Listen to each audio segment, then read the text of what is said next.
Bienvenidos a este tiempo de enseñanza, Adulam Bolivia, escudriñando la palabra. Mi Padre y yo somos uno solo. Juan 10:30. Un tiempo en que el Señor Jesucristo por medio de su palabra nos brinda aliento, paz, esperanza y amor.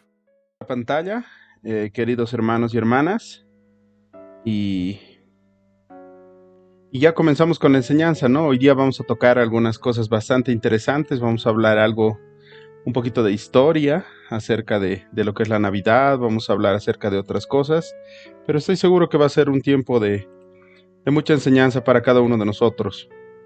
Comenzaremos orando este tiempo, que el Señor nos vaya guiando de acuerdo a lo que, pues el Señor tiene predispuesto para este tiempo. Les invito a que me acompañen en oración, a que cierren sus ojos donde están y pues nos dirijamos a nuestro Señor. Señor Jesús, gracias por este momento, gracias por este tiempo, Señor. Te pedimos, Señor, que seas tú obrando en nuestros corazones, en nuestro entendimiento, en nuestra voluntad, Señor, y que todo lo que vayamos aprendiendo, Señor, sea para que cada uno de nosotros apliquemos en nuestra vida. Te agradecemos, Señor, por este tiempo, te agradecemos por este tiempo que tal vez hemos pasado en familia, y te pedimos, Señor, que seas tú en este tiempo que hemos dispuesto nuestro corazón para la enseñanza, capacitándonos por medio de tu Espíritu Santo. Te agradecemos porque has mandado a morir a tu Hijo en la cruz en lugar nuestro, y te pedimos, Señor, que esta palabra entre y se haga rema en cada uno de nuestros corazones. Gracias, Señor, por este tiempo y gracias por lo que vas a hacer. Que sea tu Santo Espíritu hablando y yo callando. Gracias, Señor, en el nombre de Jesús. Amén. Bueno, queridos hermanos, esta noche esta tarde, en realidad, el título de nuestra enseñanza es ¿Ha nacido el Salvador? Nuestras citas referencias son Lucas 2 del 1 al 20 y Mateo 2 del 1 al 12. Los cuales nos hablan del nacimiento de Jesús, de los ángeles y los pastores y de la visita de los magos. La versión que vamos a utilizar, que es necesario utilizar para este estudio, es la Reina Valera 1960. A modo de ilustración, vamos a comenzar hablando acerca del sentido real de la Navidad. Cada uno de nosotros tenemos muchos recuerdos vividos en esta época. Cada año la familia se reúne y disfruta de un tiempo juntos con aquellos a los que vimos en repetidas veces durante el año, o con algunos a los cuales en realidad solamente los vemos en Navidad. Yo recuerdo algunas Navidades donde todos mis familiares llegaban a la casa de a la casa de mi abuela. Un segundito, perdón, dame un minutito.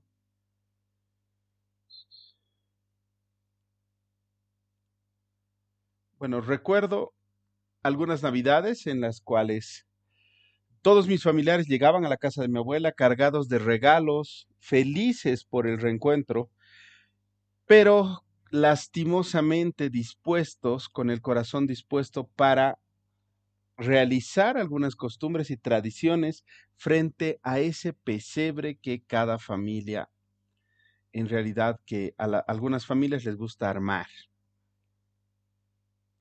Mucha gente habla acerca de que este tiempo es un tiempo de paz, es un tiempo de amor, ¿no? Escuchamos por todas las calles eso, pero es difícil que en realidad cada una de las personas que estamos dispuestos a disfrutar de este tiempo, podamos sentirla.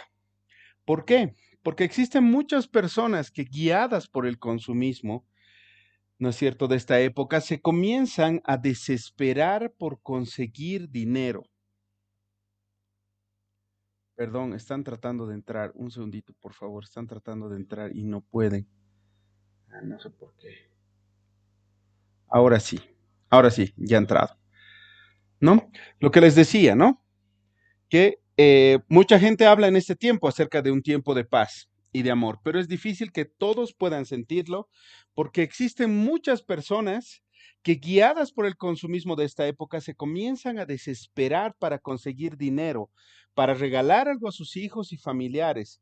Por otra parte, también esta es una época del año bastante injusta, porque existen personas en la calle a las cuales no les importa tanto un regalo, sino más bien algo para comer. Vemos niños que salen a las calles y observan cómo otros niños disfrutan de sus enormes regalos, de ropa nueva e incluso de algunos caprichos a los cuales sus papás acceden a comprar. ¿A qué me refiero al hablar de caprichos? Tenemos que entender primeramente la diferencia entre una necesidad y un capricho. Una necesidad es aquello que se requiere adquirir porque nos falta. Puede ser ropa, alimento, medicinas, etcétera. Pero en cambio un capricho es aquello que no es necesario y que se define como algo que se toma arbitrariamente guiados por nuestros deseos, que lo único que hace es cumplir esos deseos. Ejemplo, ir renovando un videojuego cada año o realizar una compra exagerada de algo, aquello a lo que en su mayoría llaman a los compradores compulsivos. No estoy diciendo, hermanos y hermanas, que sea algo malo regalar, pero creo que lo que no es muy correcto es dejarnos guiar por la costumbre, por nuestros deseos o por lo que la gente hace sin preguntarnos si eso a Dios le agrada o no. La diferencia entre necesitar algo o querer tener algo por capricho es casi invisible en realidad en esta época, ¿no? Al caminar por las calles, como les decía hace un momento, escuchamos una música que en todo lado dice tiempo de paz y de amor. Pero aquí yo les quiero hacer una pregunta muy importante que cada uno de nosotros debemos meditar. ¿Cómo podemos hablar de paz y de amor si no conocemos al Dios de paz y de amor? Lastimosamente, se ha perdido totalmente el rumbo de lo que significa la Navidad, de lo que representa esta época. Vemos diferentes opiniones acerca de que si como creyentes nosotros tenemos que celebrar o no la Navidad, o en qué fecha ha nacido Jesús, sin tomar en cuenta lo más importante. Por otro lado, vemos que gran parte de personas han convertido esta época en una fecha donde se puede ostentar y hacer gala de todo lo que tú puedes comprar a tus hijos, sin pensar en la necesidad que hay en las calles, en los hospitales y en los orfanatos. En realidad, lo que esta fecha representa en es algo totalmente diferente a lo que se ha convertido. Eso es lo que hoy el Señor nos va a enseñar. Vamos a partir entendiendo qué significa la palabra Navidad. La palabra Navidad viene del latín nativitas, que significa simplemente nacimiento. Pues solamente habla del nacimiento de Jesús. Esta palabra está compuesta de otras dos palabras. La primera que es natus, que significa nacido, y naci, que significa nacer. Para los cristianos, judíos y gentiles, la fecha más importante era la Pascua. ¿Por qué? Porque estaba conectado con la cena del Señor, con la crucifixión y con la resurrección de Jesús. De hecho, en torno a esta fecha, ellos han comenzado a desarrollar todo el calendario que tenían durante el año. Tenemos que recordar que debido a que la pasión de nuestro Señor Jesucristo ha tenido lugar antes de la Pascua, de acuerdo con Juan 19, es fácil determinar su fecha. Pero no ocurre lo mismo con el nacimiento de Jesús, con lo que nosotros llamamos Navidad. A pesar de que Lucas nos ha dado una serie de datos acerca de qué gobernantes estaban cuando Jesús ha nacido, estos datos se pueden utilizar solamente para determinar el año debido a que el culto cristiano giraba en torno a la pasión, resurrección de Jesús y al regreso prometido, y no así en torno al nacimiento de Jesús. El nacimiento de Jesús y su celebración no ha surgido de inmediato. En el momento en que surge, lo hace para celebrar ese día con una festividad especial, como se lo hace ahora, sino más bien, o sea, no lo hace como para celebrar como una festividad especial como se lo hace ahora, sino más bien para determinar el lugar de Jesús dentro de la cronología de Israel y de Roma y de su relación con las profecías que hablaban acerca de la llegada del Mesías. Estamos tocando algunos tópicos un tanto históricos en este momento, y esto lo estamos haciendo para que cada uno de nosotros comprendamos realmente cómo todo lo que surge históricamente y en sociedad en torno a la Navidad en ese tiempo. A fines del siglo segundo, Clemente de Alejandría, un teólogo que era griego, indicaba que el nacimiento de Jesús ha tenido lugar en el año 28 del reinado de Augusto, el día 25 del mes de Pajón, lo cual nos dirigiría a qué ha ocurrido el 20 de mayo. Algo que se debería tomar en cuenta es que este teólogo en ningún lugar indica y no utiliza ninguna palabra acerca de que se celebraba una fiesta o se hacía algo, sino no solamente nos está mostrando unos cálculos para tratar de relacionarlo con la historia de Israel y con la historia de Roma. Hay otra teoría que nos habla que el nacimiento de Cristo ha sido durante la fiesta de los tabernáculos entre el mes de septiembre y octubre. Este teólogo, Clemente de Alejandría, tenía un discípulo que se llamaba Orígenes. Ambos estaban en Egipto, pero ha sido en el occidente, probablemente en Roma, que surge la práctica de celebrar el nacimiento de Jesús el 25 de diciembre, lo cual en realidad no tiene un apoyo que sea veraz y claro. De hecho, la única prueba que se tiene es que en Roma, el 25 de diciembre, tenía un lugar especial,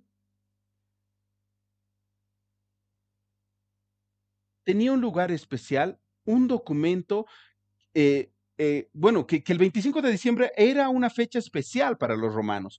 Eso se lo respalda mediante un documento que no dice ninguna palabra acerca de la Navidad y solamente nos indica que el año 335 se consideraba que el año cristiano comenzaba el 25 de diciembre.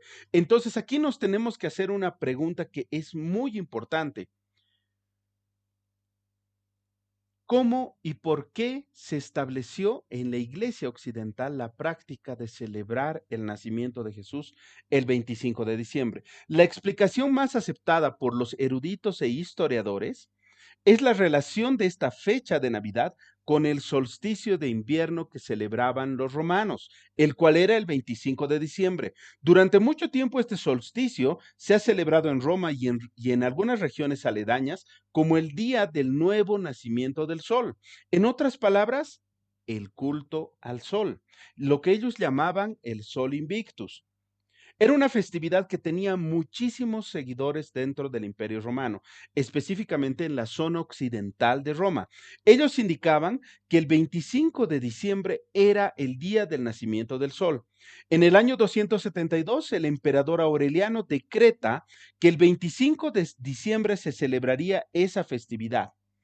Después llega un emperador romano llamado Constantino, que se declara cristiano y trae consigo esa tradición del Sol Invictus que durante mucho tiempo él junto a su familia había celebrado.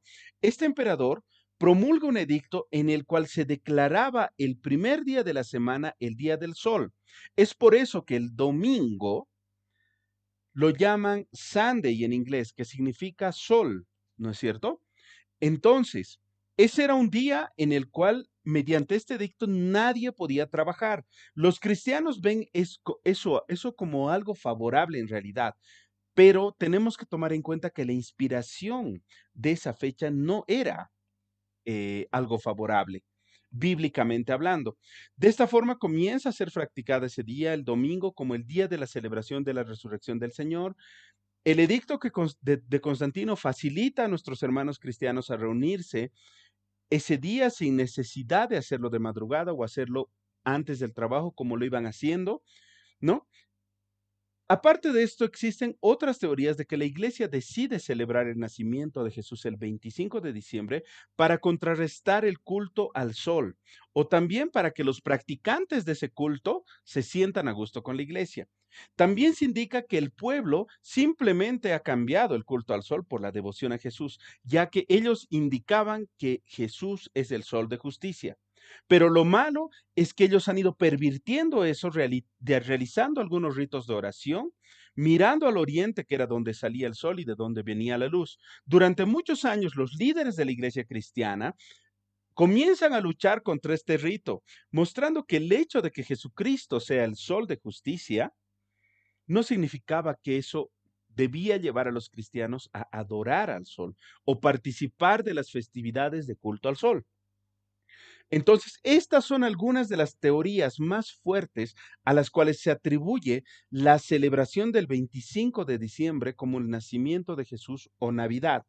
Existe algo muy importante que cada uno de nosotros, hermanos y hermanas, tenemos que comprender, que lo importante no es la fecha, sino lo que esta fecha representa, que lastimosamente ha sido totalmente sacada de contexto.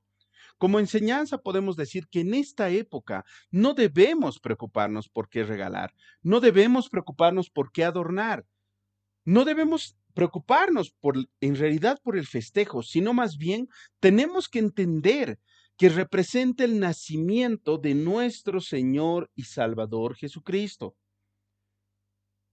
Es necesario para la enseñanza de hoy que entremos en contexto a todo lo que iba ocurriendo. Todos sabemos que el último libro del Antiguo Testamento es Malaquías, el cual era un profeta que ha sido enviado por Dios debido al compromiso que, por cierto, cada vez era menor de parte de los judíos hacia Dios. El mensaje de Dios era para aquellos que se habían reasentado en Judea y en todo Israel. Dios indica, no era solamente para ellos en realidad, sino era para toda la humanidad. Y él indicaba mediante Malaquías que él no iba a tolerar los pecados del hombre para siempre y que el día del juicio iba a llegar. También revela a través de Malaquías que él va a contener su ira si las personas se volvían a Dios. De esta voz profética hasta el nacimiento de Jesús pasan 400 años de silencio de parte de Dios. Un tiempo en el cual suceden muchos cambios políticos, muchos cambios religiosos, culturales y literarios, y sobre todo pasan 4 imperios: el imperio babilónico, el imperio medo-persa, el griego y el imperio romano, que es al que llega Jesús. Debido a todo esto, ocurre un sincretismo. ¿Qué es un sincretismo? La combinación de unas creencias religiosas. Por la entrada de todos estos imperios, el pueblo judío se va alejando de Dios y de la voluntad de Dios y comienza a adquirir nuevas creencias religiosas, las cuales los llevan a la idolatría y también a practicar ritos religiosos que no hicieron nada más que volverlos legalistas. Creer que ellos estaban siendo aceptados por Dios por cumplir ciertas normas o reglas. Ya ubicados en este contexto cultural y religioso, podemos entrar a lo que nos lleva a la enseñanza de hoy. La anterior semana, hermanos y hermanas, hablábamos acerca del anuncio del ángel Gabriel a María acerca de su concepción sobrenatural. Y hablábamos del otro anuncio mediante sueños a José, el prometido de María, que indicaba que su prometida María estaba embarazada de un niño, el cual se llamaría Jesús y sería quien libraría de sus pecados a toda la humanidad. En pocas palabras, sería el Mesías. En el capítulo 1 de Lucas, vemos que María visita a su prima Elizabeth y al saludarla, el hijo que Elizabeth lleva dentro del vientre salta porque estaba lleno de gozo y el Espíritu Santo llena a la prima de María.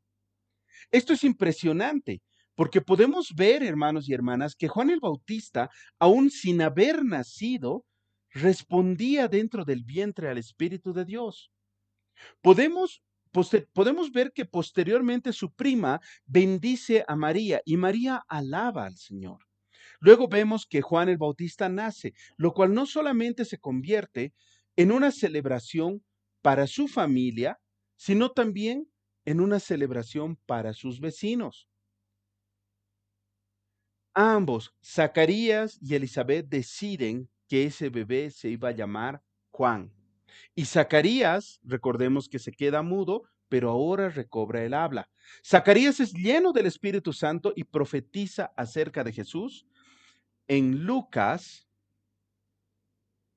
1:67 al 79, que vamos a ir leyendo. Y la palabra del Señor nos dice, y Zacarías su padre fue lleno del Espíritu Santo y profetizó diciendo, bendito el Señor Dios de Israel, que ha visitado y redimido a su pueblo y nos levantó un poderoso Salvador en la casa de David su siervo, como habló por boca de sus santos profetas que fueron desde el principio, salvación de nuestros enemigos y de la mano de todos los que nos aborrecieron, para hacer misericordia con nuestros padres y acordarse de su santo pacto, del juramento que hizo Abraham nuestro padre, que nos había de conceder que librados de nuestros enemigos sin temor les serviríamos en santidad y en justicia delante de él todos nuestros días. Y tú, niño profeta del Altísimo, serás llamado. Está hablando de Jesús, porque irás delante de la presencia del Señor para preparar sus caminos, para dar conocimiento de salvación a su pueblo, para perdón de sus pecados, por la entrañable misericordia de nuestro Dios, con que nos visitó desde lo alto la aurora, para dar luz a los que habitan en tinieblas y en sombra de muerte, para encaminar nuestros pies por camino de paz. Esta tarde, queridos hermanos y hermanas, vamos a hablar acerca del nacimiento de Jesús, acerca de los ángeles y los pastores. Por eso les pido a cada uno de ustedes que me acompañen a Lucas, que cada uno de ustedes me acompañen a Lucas capítulo 2 del 1 al 20 para entrar en contexto y luego vamos a ir desarrollando punto por punto. Lucas 2, versículo 1 al 20. Habla sobre el nacimiento de Jesús. La palabra del Señor nos dice, aconteció en aquellos días que se promulgó un edicto de parte de Augusto César, que todo el mundo fuese empadronado. Este primer censo se hizo siendo Cirenio gobernador de Siria, e iban todos para ser empadronados, cada uno a su ciudad. Y José subió de Galilea, de la ciudad de Nazaret a Judea, a la ciudad de David, que se llamaba Belén, por cuanto era de la casa y familia de David, para ser empadronado con María, su mujer, desposada con él, la cual estaba encinta. Y aconteció que estando ellos allí, se cumplieron los días de su alumbramiento y dio a luz a su hijo primogénito, y lo envolvió en pañales y lo acostó en un pesebre porque no había lugar para ellos en el mesón. Comencemos a desarrollar, hermanos y hermanas, esta parte que nos habla acerca del nacimiento de Jesús. En el primer versículo nos dice que aconteció en aquellos días que se promulgó un edicto de parte de Augusto César, que todo el mundo fuese empadronado. Lucas aquí nos está diciendo claramente que lo que ha ocurrido en ese momento en la historia y con hechos reales. Esto no es un cuento que comienza con un érase una vez. Esto es algo real. La historia del nacimiento de Jesús ha comenzado durante el reinado de uno de los hombres más notables de la historia antigua. Aquí nos habla la palabra de Augusto César. Nos indica que él ha promulgado un edicto. Este emperador es un emperador muy importante en realidad para la historia de Roma. ¿Por qué? Porque él nace con el nombre de Octavio, el nombre que era de su padre.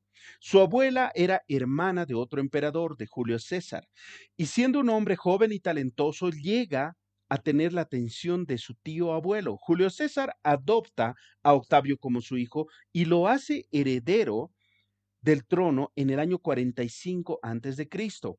Dentro de un año, César es asesinado y Octavio se une con otras dos personas, con Marco Antonio y Lépido.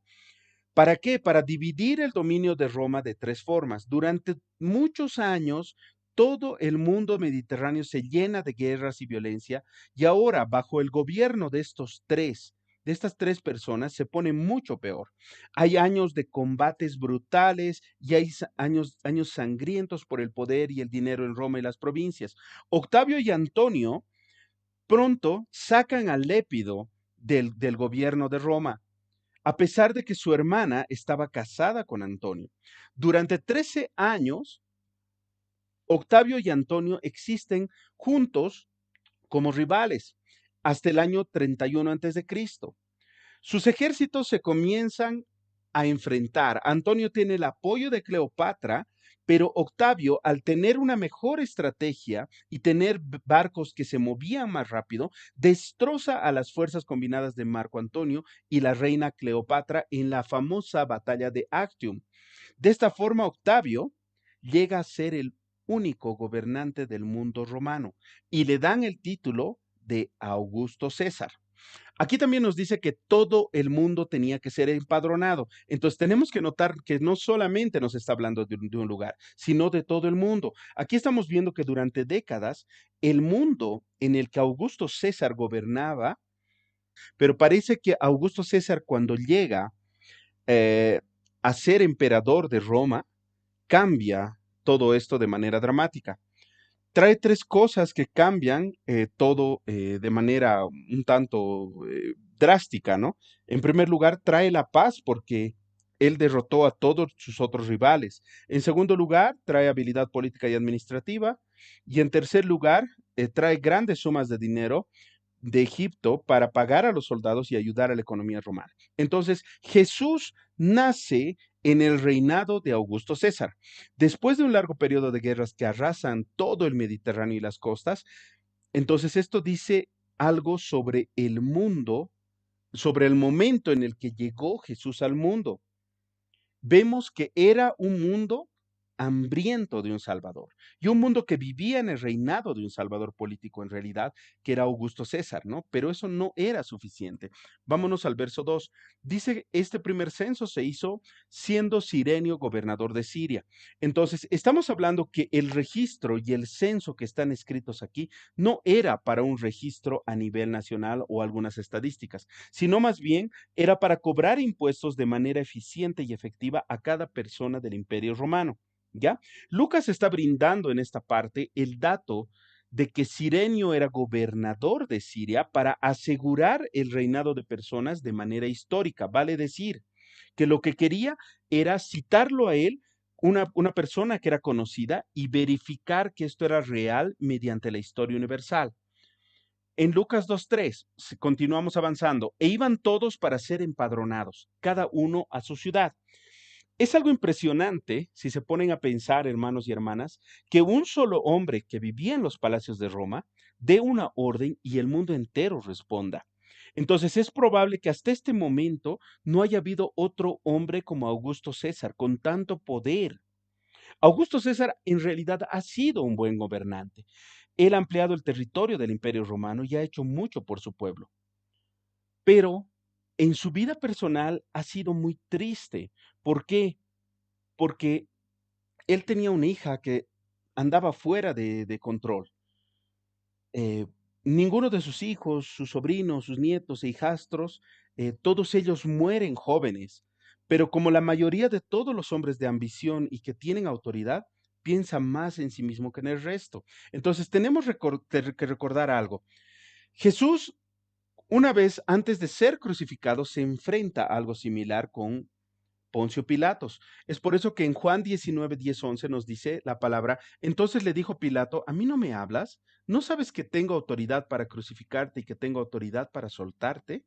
Y Jesús les responde algo muy claro, ninguna autoridad tendrías contra mí si no te fuese dada de arriba. Por tanto, el que a ti me ha entregado, mayor pecado tiene.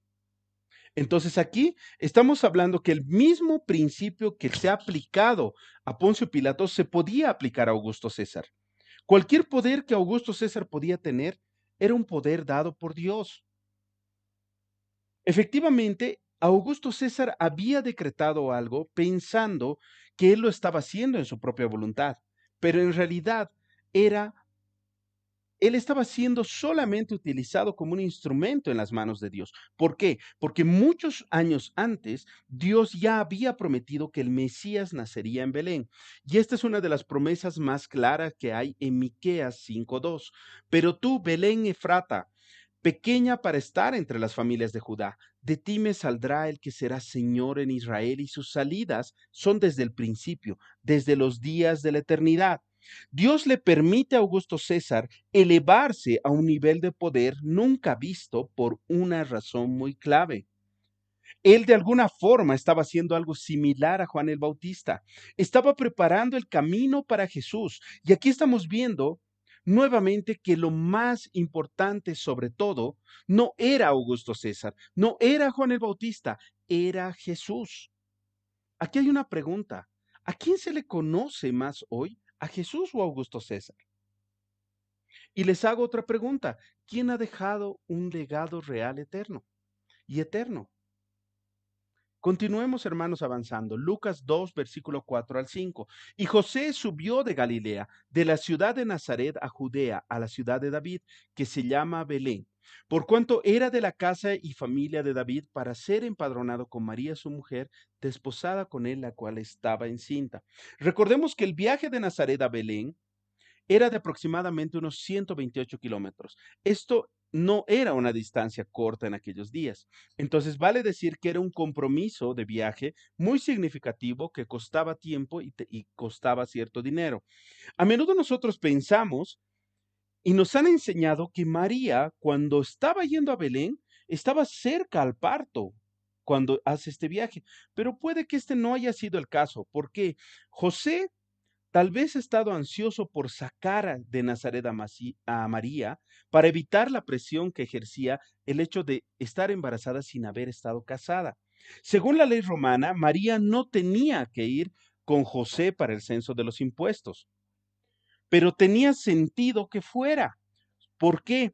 Porque ella estaba en la última etapa del embarazo, de ese embarazo tan controversial y tan sobrenatural en realidad, ¿ya? Y eso podía ser un tema de mucho chisme en Nazaret. Él ya había aceptado a María como su esposa, haciendo lo que Dios le había dicho, pero al parecer continúa con el compromiso, ¿no es cierto? Entonces eso lo lleva a empadronarse junto con ella, comprometidos a casarse hasta después de que, para que, bueno, Jesús nazca en realidad. Vámonos al verso 6 y 7. Y aconteció que estando ellos allí se cumplieron los días de su alumbramiento. Y dio a luz a su hijo primogénito y lo envolvió en pañales y lo acostó en un pesebre porque no había lugar para ellos en el mesón. Quiero que le presten una atención especial a estos dos versos. Una de las cosas más sorprendentes de cómo Lucas narra es lo simple que presenta el contraste con esos grandes eventos.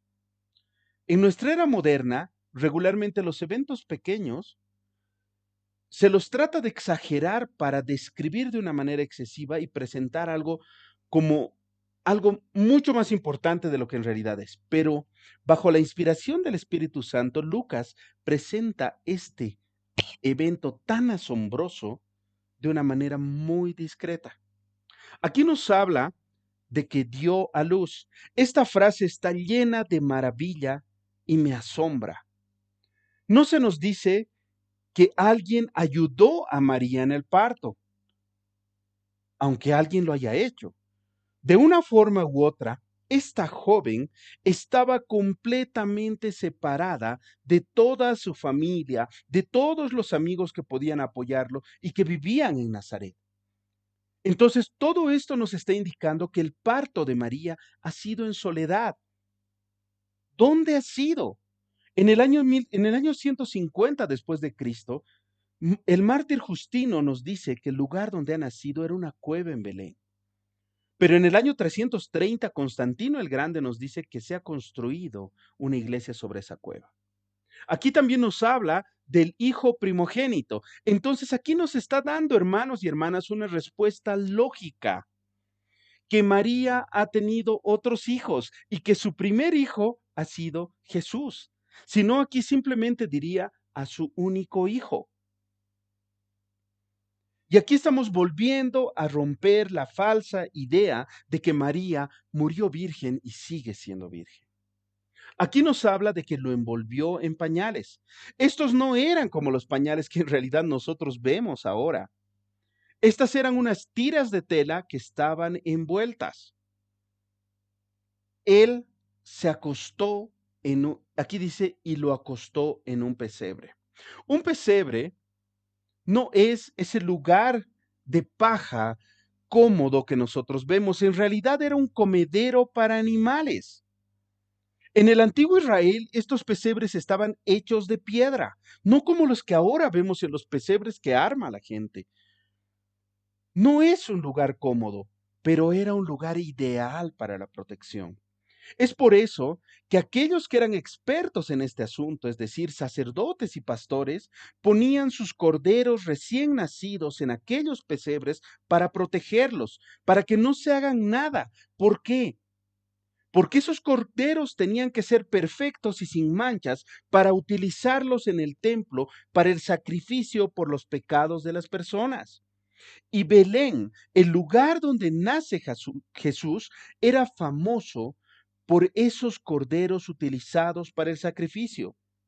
En realidad, estos corderos tenían que ser perfectos. Por eso se los envolvía firmemente en la tela y se los acostaba en este pesebre de piedra para mantenerlos a salvo.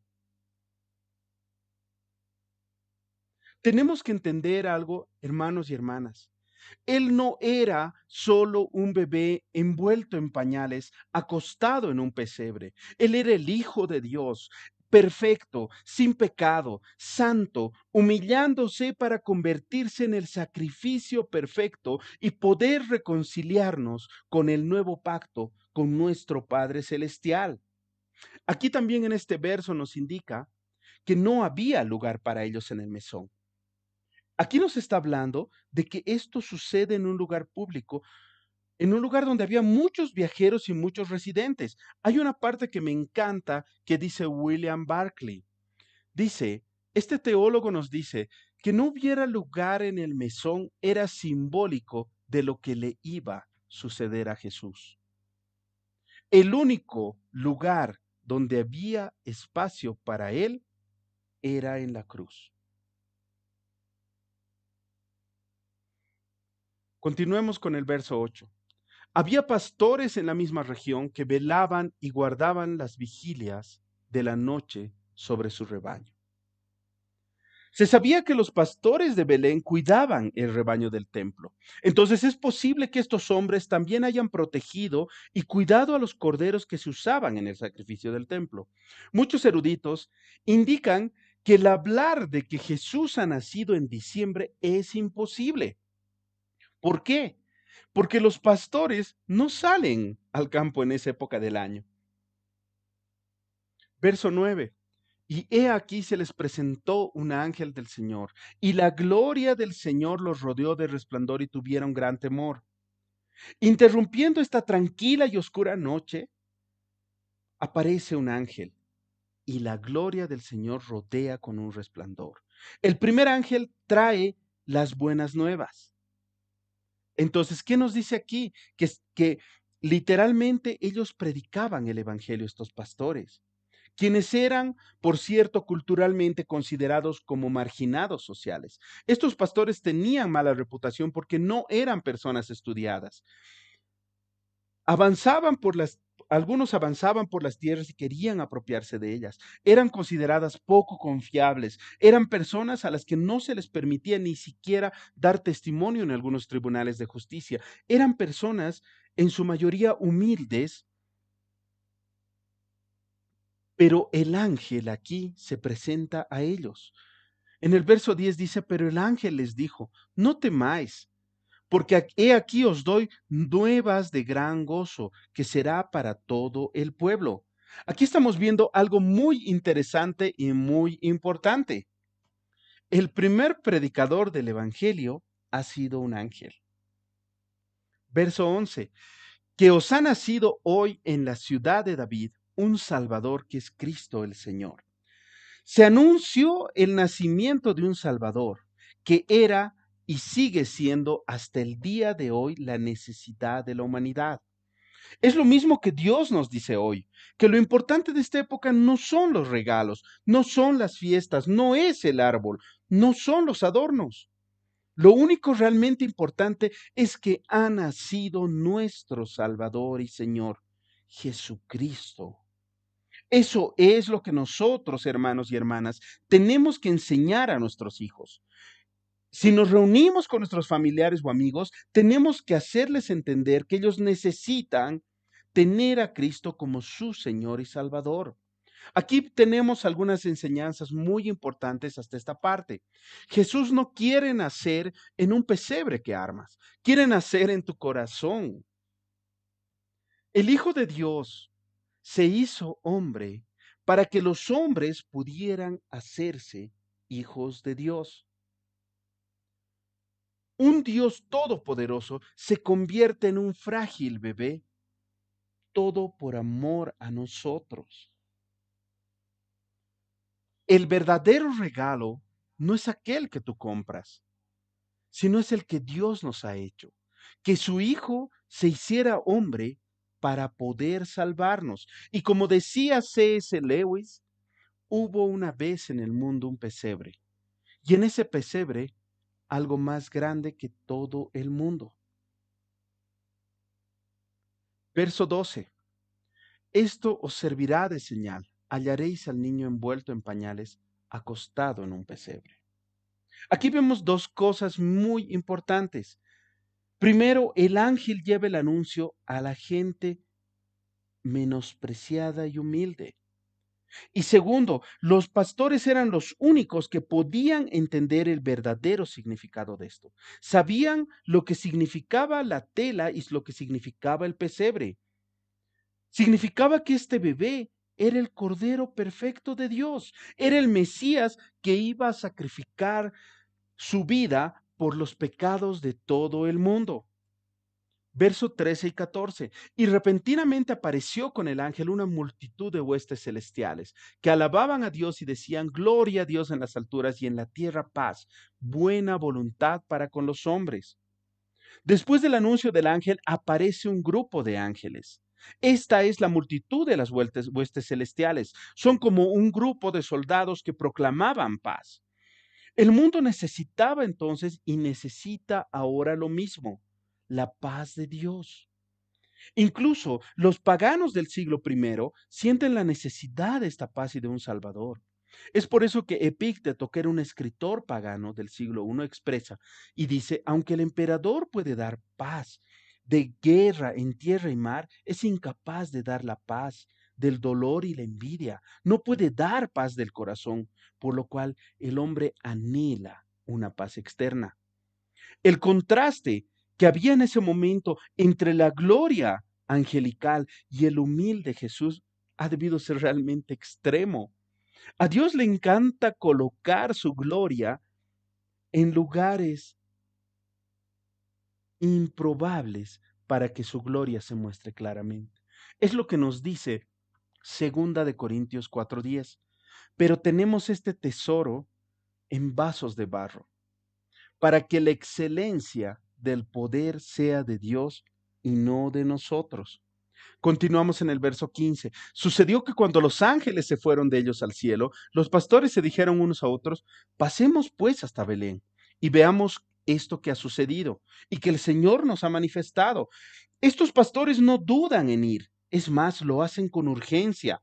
El ángel les dice que buscaran un niño envuelto en pañales, acostado en un pesebre. Para ellos no era algo raro ver un niño envuelto en pañales. Era extraño ver un bebé acostado en un pesebre de piedra, en un comedero de animales. Y aún era más extraño que un ángel les anuncie que el Mesías prometido había nacido en ese lugar. Alguien a quien todos creían que vendría con poder militar y político para librarlos del sometimiento romano. Si el ángel no les hubiera dicho que buscaran dándoles unas señales tan específicas, ellos tal vez nunca lo hubieran creído. En el verso 16 continúa y dice: vinieron pues apresuradamente y hallaron a María, a José y al niño acostado en el pesebre. Ellos corren hacia el lugar indicado. Esta ha sido una visión extraña y la señal que les dijo el ángel que busquen, estaba ahí. Ellos corren para ir al encuentro con ese niño, con ese bebé envuelto en pañales que estaba en un pesebre. Ellos van corriendo al encuentro con Jesús. No van al encuentro de María y José, van al encuentro de Jesús. Es realmente hermoso, hermanos y hermanas, entender el significado del por qué un ángel se aparece primero a estos pastores. Y la enseñanza es muy clara. Los que cuidaban los templos, los corderos del templo, fueron los primeros en ver al Cordero de Dios. Verso 17. Y al verlo, dieron a conocer lo que se les había dicho acerca del niño. El anuncio del ángel, y al ver a ese niño acostado en un pesebre, lleva a los pastores a dar testimonio de lo que escucharon y vivieron en ese momento. Verso 18, y todos los que oyeron se maravillaron de lo que los pastores les decían. Las buenas nuevas del pastor sorprendieron a todos los que oían, pero en realidad ellos no lo entendían. Verso 19, pero María guardaba estas cosas, todas estas cosas, meditándolas en su corazón. Aquí vemos que la reacción de María es diferente a la de los pastores. Ella toma todo con calma y medita sobre esto en tu corazón. Trata de comprender el significado profundo de todo. Tal vez María tenía muchas razones en realidad para meditar. Tal vez se preguntaba qué la había traído a Belén. Y lo que en realidad la había llevado ahí era un decreto de un emperador romano y escapar de las lenguas chismosas en Nazaret. Esto nos enseña que Dios obra a través de todo tipo de personas y todo tipo de eventos para llevar a cabo su plan. Aquí vemos nuevamente que de ninguna manera María se consideraba importante o se consideraba intercesora ante Dios, sino más bien nos muestra que ella era una persona temerosa de Dios y una persona humilde. Lucas 2:20. Y volvieron los pastores glorificando y alabando a Dios por todas las cosas que habían oído y visto, como se les había dicho. Los pastores tenían tanta felicidad y alabanza a Dios porque se había cumplido la palabra tal cual como se les había dicho. Estos pastores salen de un lugar tan humilde, tal vez para algunos tan miserable, glorificando y alabando a Dios por todo lo que habían oído y habían visto. Esto nos muestra cómo a veces nosotros somos tan fríos ante Dios, aun conociendo que Él solamente no ha nacido, sino ha muerto en nuestro lugar por el perdón de nuestros pecados y ha resucitado. Nos cuesta glorificar y alabar a Dios por eso.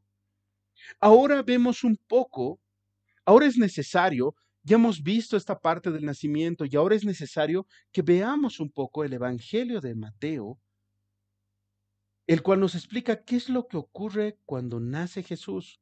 Los invito a que nos vayamos a Mateo 2, 1 al 12. En Mateo 2:1, la palabra nos dice, cuando Jesús nació en Belén de Judea en días del rey Herodes, vinieron del oriente a Jerusalén unos magos. Aquí se está refiriendo a Herodes el Grande, un hombre que era cruel, un hombre astuto.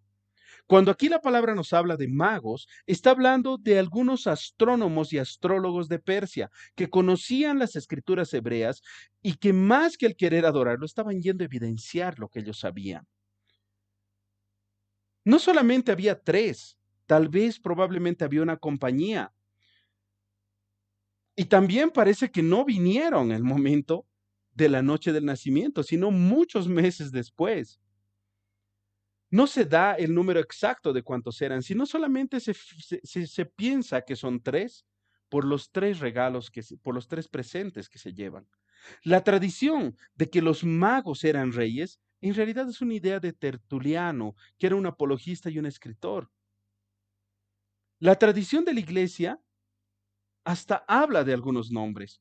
Nos dice que supuestamente se llamaban Melchor, Gaspar y Baltasar, y que sus esqueletos y sus calaveras están en la Catedral de Colonia en Alemania. Yo les hago una pregunta, ¿de dónde vienen los nombres de los tres reyes magos? En el siglo V, el Papa León I, el Magno, establece el número de 3 para todos. Vale decir que obliga a que todos crean en eso. A mediados del siglo VI, en la iglesia de San Apolinar Nuovo en Ravenna, Italia, se les asignan los nombres de Melchor, Gaspar y Baltasar, que supuestamente equivalían al griego Apelicón, Amerin y Damascón, y en hebreo Magalat, Seraquín y Galat. Lo cual nos da la conclusión de que estos 3 nombres no tienen ningún fundamento bíblico, simplemente han sido ideas adaptadas por algunos papas. Vámonos al verso 2. Estos 3 reyes magos se acercan a Herodes y le dicen: ¿dónde está el rey de los judíos que ha nacido? Porque su estrella hemos visto en el oriente y venimos a adorarle. Viajan esta gran distancia para honrar a un rey. Pero hay algo irónico en este gran esfuerzo, que ellos querían adorar al rey de los judíos. Y en ese tiempo los judíos eran menospreciados y deshonrados por las costumbres y creencias que tenían que eran únicas, y también por su éxito y por su prosperidad. Muchas veces todos creían que los judíos eran de una raza baja, de una raza problemática y conquistada. Entonces, es sorprendente que estos magos se hayan molestado tanto para honrar a un rey infante, a un rey niño, un bebé, pero mucho más sorprendente que ellos quieran honrar a un rey judío. Aquí dice: ¿dónde está el rey de los judíos que ha nacido? ¿Judíos? En ese tiempo, ¿acaso les importaban los judíos? Ellos eran objeto de desprecio porque habían sido llevados al cautiverio en el oriente. Las naciones despreciaban a los judíos, pero para Dios ellos eran su pueblo escogido. Esto nos muestra que estuvieron preguntando por él tal vez en todo el pueblo. Respecto a la estrella, muchas personas han dicho la idea de que es un conjunto de estrellas o una supernova, pero en realidad la traducción original de esta parte nos dice que era algo como la nube o el Shekinah que guiaba a los israelitas en el Éxodo. Y también esto nos habla acerca de una profecía en Números 24:17 que nos habla de la estrella de Jacob. En el verso 3 nos dice: oyendo esto, el rey Herodes se turbó y toda Jerusalén con él. Herodes estaba constantemente en guardia contra las amenazas a su poder y a su autoridad, especialmente si se trataba de su propia familia. Él había asesinado a muchos de sus familiares de quienes creía que eran desleales. Y se turba, vale decir que se enoja totalmente y cambia de carácter. Mateo 2:4. Y convocados todos los principales sacerdotes y los escribas del pueblo, les pregunta dónde había de nacer el Cristo.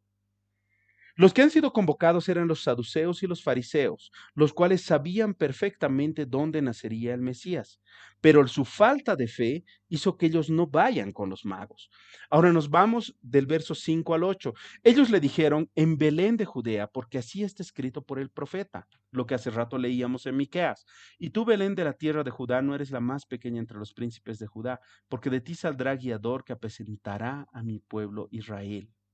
Entonces Herodes, llamando en secreto a los magos, indagó de ellos diligentemente el tiempo de la aparición de la estrella, y enviándolos a Belén, dijo: id allá y averiguad con diligencia acerca del niño, y cuando le halléis, hacedmelo saber, para que yo también vaya y le adore. En realidad, Herodes no quería ir a adorar a Jesús, él deseaba matarlo, porque veía como una amenaza potencial para su trono. Verso 9, del 9 al 11. Ellos, oyendo al rey, se fueron, y he aquí la estrella que habían visto en el oriente iba delante de ellos, hasta que llegando se detuvo sobre donde estaba el niño. Y al ver la estrella, se regocijaron con muy grande gozo. Y al entrar en la casa, vieron al niño con su madre María, y postrándose lo adoraron. Y abriendo sus tesoros, le ofrecieron presentes: oro, incienso y mirra. Notemos aquí que Jesús es llamado un niño. Entonces, según la tradición judía y según cómo los judíos se referían, un bebé recién nacido era entre el nacimiento y los 5 meses, y era considerado un niño a partir de los 6 meses a los 18 meses de edad. Entonces, podemos decir aquí tranquilamente que Jesús ya tenía entre 6 y 18 meses de edad. Y notamos que al contrario de las costumbres, aquí se menciona al niño antes que la madre, viendo que era más importante Jesús que María. Debemos notar otra equivocación en la interpretación sobre la Navidad. Aquí se nos muestran imágenes regularmente cuando arman pesebres y arman cosas que, por cierto, no es algo correcto delante de Dios, porque Dios nos dice que no nos hagamos figuras de hombres, ni de cosas en el cielo, ni de cosas en la tierra, porque eso puede ser un objeto de idolatría, ¿no es cierto? Cierro paréntesis. Aquí se nos muestran, generalmente en esos pesebres se muestran imágenes donde los famosos reyes magos están en el pesebre, pero aquí estamos viendo que realmente ellos han ido a la casa de José y no al pesebre.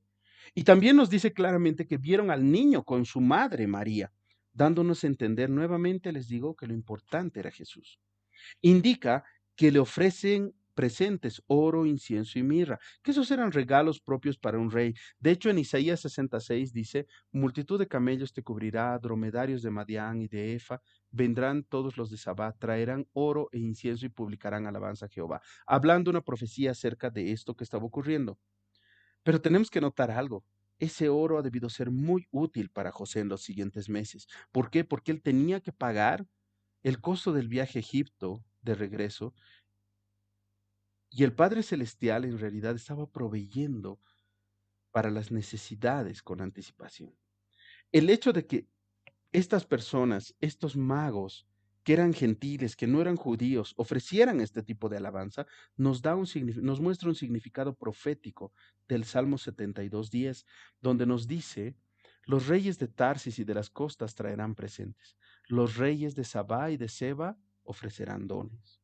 Aquí estamos viendo algo muy interesante. El nacimiento de Jesús se revela no solo a los pastores, sino también a los magos, lo cual nos da una enseñanza muy clara, que la salvación de Dios está dispuesta para todos. Antes de ir al último verso que vamos a tomar, yo quiero hacerles una pregunta, que de hecho se me ha ido arriba, si no me equivoco. Bueno, no sé por qué me ha botado, pero les vuelvo a compartir. Quiero hacerles una pregunta. Las he visto que se me han subido estas aquí. A ver. Ujú. Aquí tenemos. ¿A quién llevaron los regalos los magos?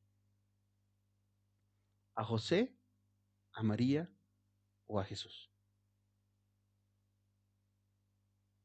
A Jesús, ¿no es cierto? Entonces, ¿por qué entregamos nosotros regalos a otras personas?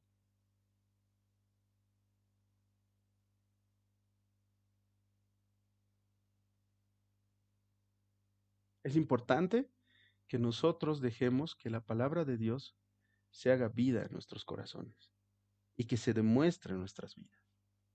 Vámonos a Mateo 2:12.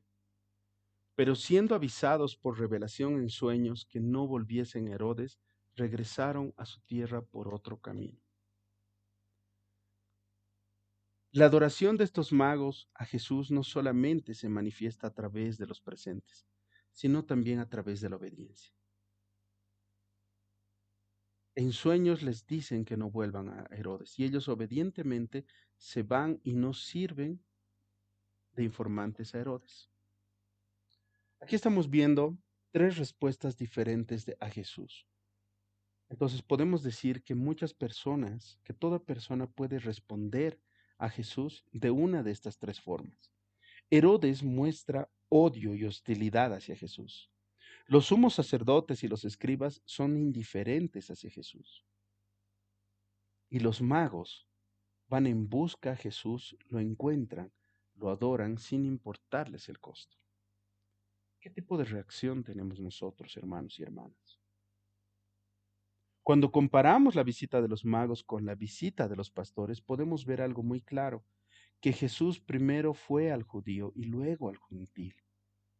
Que Jesús fue primero al humilde y al ignorante y después fue al honorable y al erudito. y que Jesús ha venido primero al pobre y luego al rico. Para aprender acerca de la sabiduría de los magos es que ellos no estaban satisfechos solamente mirando la estrella y admirándola. Hacen algo acerca de ella. Van y la siguen. Ellos perseveran en la búsqueda y siguen a esa estrella. No se desaniman. A pesar de lo que les dicen Herodes y los líderes religiosos, no dudan. Ellos se regocijan por la estrella, llegan al lugar y entran. Y en cuanto entran, adoran y sienten una urgencia de adorar. En ese mismo momento y no esperan hasta más tarde. Y cuando adoran, era para dar algo a Jesús, no para ir con manos vacías. Después de toda esta historia, hermanos y hermanas, lo que sucede es que Herodes manda matar a todos los niños menores a 2 años que vivían en Belén. Aquí nuevamente nos confirma la palabra que Jesús no era un recién nacido, sino ya era más grande.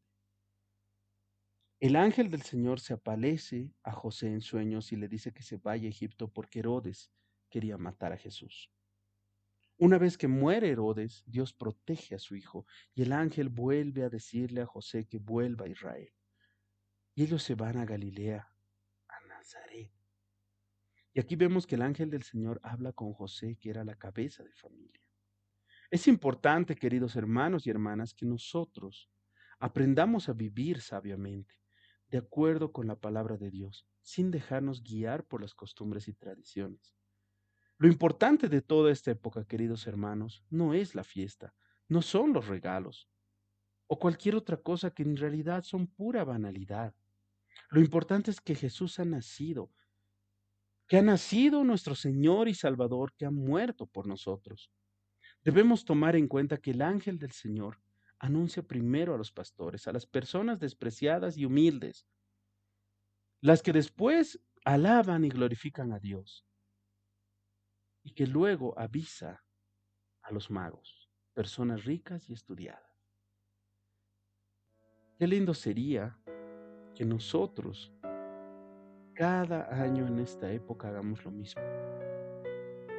Que en lugar de dar muchos regalos a nuestros hijos, demos lo necesario y comencemos a repartir a la gente necesitada. Quiero invitarlos a cada uno de ustedes, hermanos y hermanas, a perseverar en el Señor, a permitir que Dios obre en nuestros corazones y en nuestro entendimiento, para que nosotros no solamente conozcamos la palabra, sino pongamos en práctica desde la más mínima hasta la mayor situación. Los quiero animar, hermanos, a orar fervientemente para que seamos luz en medio de la oscuridad. Que los animo a cada uno de ustedes, hermanos, los invito a que perseveren en el Señor y que dejemos que Dios obre en nuestros corazones y sobre todo en nuestro entendimiento, ¿no? Para no solamente conocer la palabra, sino comenzar a poner en práctica hasta lo mínimo que la palabra nos indica, ¿no? Yo sé que muchos de nosotros hemos sido criados en costumbres, ¿no? En esta época, en costumbres del árbol, de un montón de cosas, ¿no? Pero que en realidad no tienen ninguna trascendencia y no son buenas para Dios.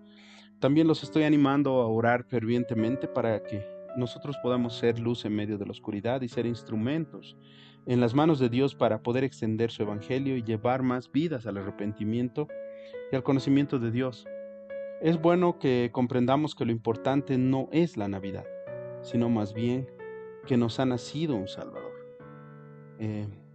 Agradezco a Dios por la vida de cada uno de ustedes y de sus familias, y que la Adulán paz del Bolivia, Señor escudriñando la palabra. Dios los bendiga, gracias por conectarse.